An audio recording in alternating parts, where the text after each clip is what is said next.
C'est pour cette raison-là que vous avez été arrêté? C'est un mélange de beaucoup de choses. Il y a l'ultranationalisme, tout ce qui vient de France blesse beaucoup les autorités algériennes et les choque, les énerve, les met en colère. Il y a la question du Sahara occidental, il y a le fait aussi que, mais ça c'est un crime de lèse-majesté, que personne n'oubliera jamais, je suis allé en Israël. Et de manière officielle. Alors que je suis arrivé à Alger, il était 5 heures. Et on est venu me chercher à 2 heures du matin, des gens en civil, qui m'ont passé les malottes et puis qui m'ont emmené où, je ne sais pas, parce qu'en sortant de l'aéroport, ils m'ont passé une cagoule sur la tête, donc je ne savais pas où. Et pendant 6 jours, je n'ai pas su où j'étais, ni à qui j'avais affaire.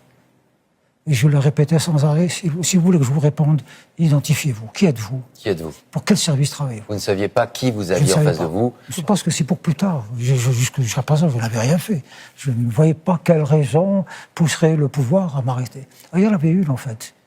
C'était que, depuis quelques mois, entre la France et l'Algérie, une guerre a été déclarée suite aux déclarations de Macron, président Macron, qui reconnaissait formellement la marocanité du Sahara. C'est de là, tout a commencé là. Il y a une question que je réponds à la question. D'abord, j'ai peur pour ma famille.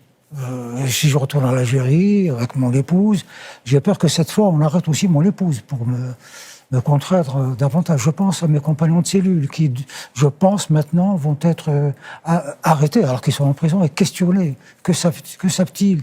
Que leur ai-je dit? Ils vont essayer de reconstituer tout. Je pense à Christophe Glaise, et il n'est pas le seul. Il sont plusieurs dizaines de détenus politiques, pour des raisons comme ça, bizarres, on ne sait pas lesquelles.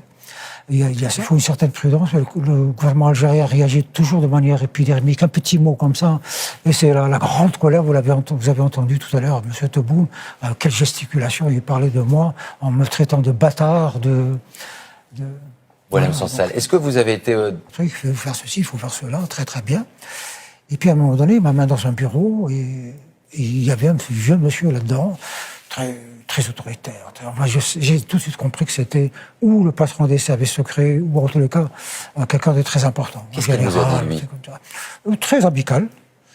Alors, il disait toujours, dans l'hypothèse où vous sortez, est-ce que vous allez continuer vos critiques sur l'Algérie?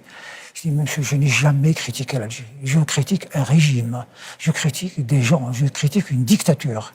L'Algérie, c'est pourquoi je critiquerai l'Algérie. تابعونا باش يبقى دائما يوصلكم الجديد.